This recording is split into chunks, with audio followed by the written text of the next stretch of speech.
This is my new fawn. What should I name this fawn? Little Lord Fauntleroy. All right. It's a boy? Yeah. Little Lord Fauntleroy. I like it. So, we were sort of unwinding. And then John brought something else to my attention. And we said we weren't going to talk about this Roxy Toxy, Jonathan Harris's twin flame. But since she did check in on Toby's this morning, this is all, I guess this is just to exorcise as in an exorcism. Yes, this is to exorcise this morning, and then we can put it all behind us. You predicted it. She's going to come out of the woodwork, right? She's going to come out of the woodwork. She's not really in the woodwork. Roxanne Olignay, who is like fighting me, thinks she's fighting me for the title of John Lennon's twin flame. And that's where her hatred for me comes from. She's a very, very jealous, toxically jealous person. She found Toby and his complaints about us this morning. So John said, we're matchmakers, right? Matchmaker. Hi, Robin Williams. Hello.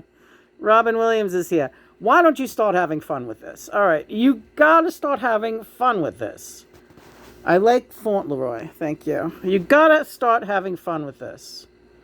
The best way to have fun is to use their own material, so let's look at her letters. All right, so now we're looking at Roxanne's letters to Toby, and we'll see just how sensible she seems.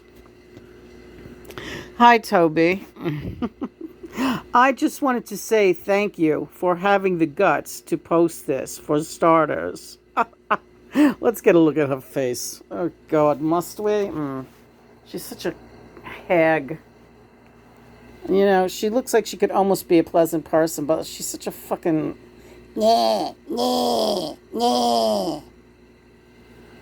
Always yelling about, nobody believes that Lena's with John. Nobody believes it. Yeah, they do. But before we go on with her letter, I just want to say, I don't care who believes it or who doesn't believe it. That's the bottom line. And I don't care if you think I'm crazy or sick or anything, or who thinks what about me. And the sooner you get that through your head, you know, maybe then you'll finally wake up that we should all really be that way and just do the best we can and help little fawns and other animals. But anyway, here's her. She jumped on the bandwagon. Hi, Toby. I just wanted to say thank you for having the guts to post this, for starters. I don't know if I'm on your Music Unlimited page or not. No, but you stalk it every day. Because you quote every one of my posts everywhere that I post, Roxanne. But I do love music anyway. And to get to the point, you are not the first, and you will not be the last person that Lena Lennon attacks. She claims to be on a twin flame journey with John Lennon, and quite frankly, I tend to say, oh no, he's just a person to me. No, I don't think of him as a big star. But in her video this morning, she said, look at who I'm with. Like, she's so worried about everything that I say and do. She constantly tries to quote me. She misquotes me. She takes things that we say out of context. Let's just go a little further. And she's been doing this for 3 years. It's a wonder that I'm not insane from this fucking woman already. I've had quite a few run-ins with her. Yeah, you know why? Because you can't keep your mouth shut. You started it. I only found you online because someone told me about you, that you were bad-mouthing me. I never would have known about you if you never would have showed your fucking face. I have had quite a few run-ins with her, as have many people on Quora. That's simply not true. Why are you saying many people have had run-ins with me? Are you talking about Honey Gold? The little 18-year-old that you were trying to get on another witch hunt? What will happen is you will just ask her a simple question about her method. You never asked me about my method once. You never talked to me like a human being. You just started attacking me and saying, I'm John Lennon's twin flame, not you, Lena. Like a lunatic out of the fucking clear blue sky.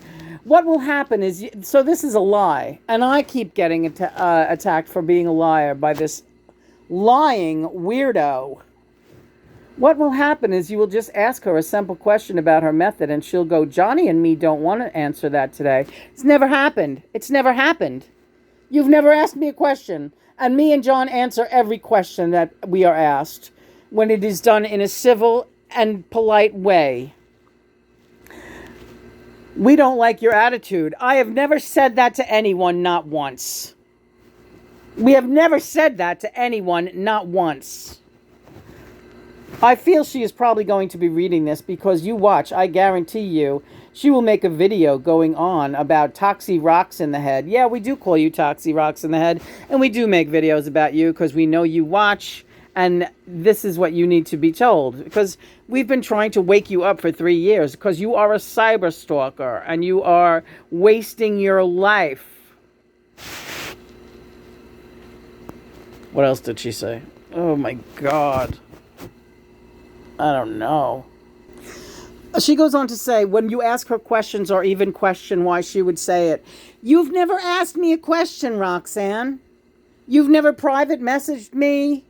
You've never asked me a question like a grown-up human being. You've never behaved like a grown-up human being. I would have gladly answered any questions you might have. But you're not interested in any answers because you're too busy being really jealous and really crazy. The bottom line is, this is John. She goes on, Roxanne Toxanne goes on and on about how Lena is not connected with John, and I don't think, and that's been her mantra. I don't think she is connected with him, and she's an obsessed fan. I don't think anyone believes it. She says they had sushi for dinner. Obviously, she watches all the videos.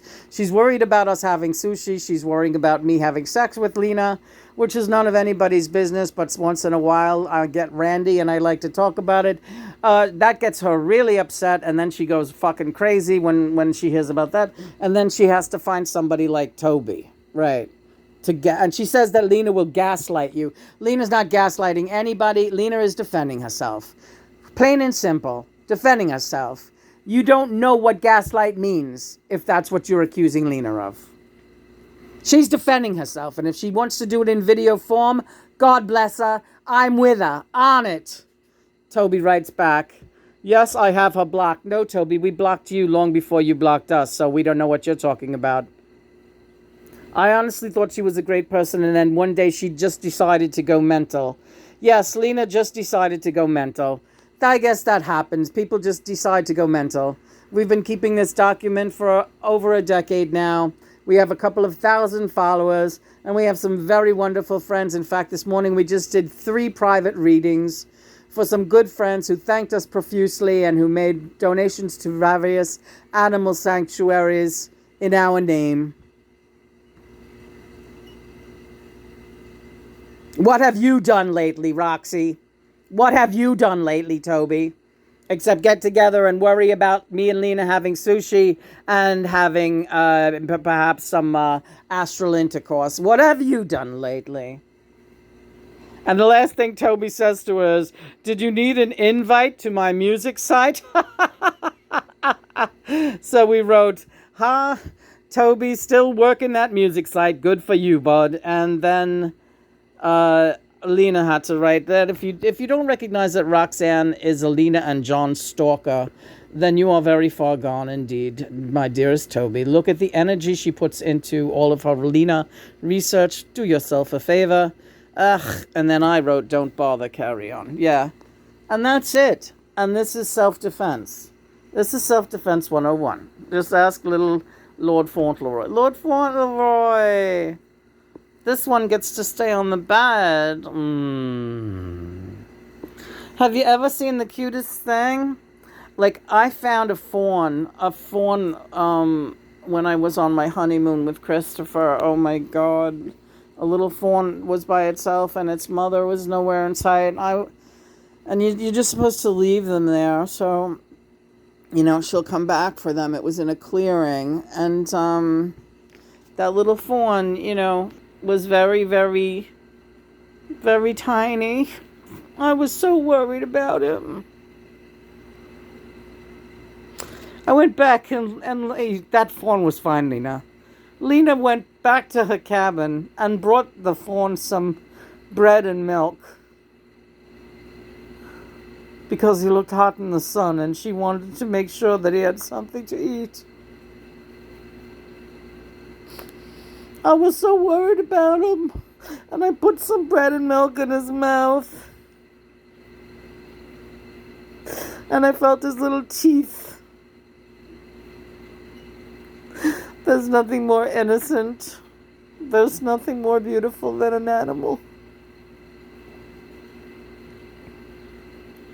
So if I would have any parting words for Toby and for Roxanne, it would be to do something kind for something or somebody today.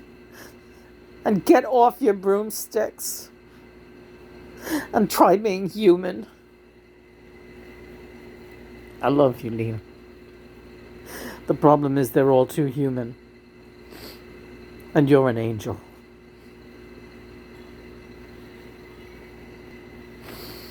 Well, you give me too much credit, but you're an angel too, and I love you too. Mom, it's all right to show if your feelings are hurt.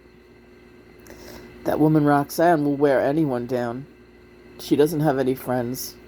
She doesn't have much of anything going on in her life. And really neither does Toby.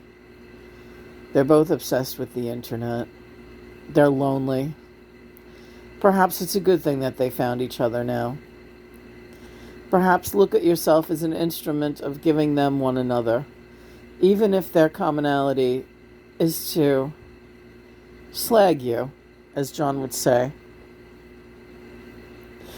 Let them have it. You have so much more. You're so much better than that. Me and Father love you both. Now you go forth and you have a beautiful day and a wonderful weekend and a fabulous life. Thanks, Mom and Dad. I'll give you a bell. I love you, John. You know we're going to have to get another phone. All right, we'll have to go find one.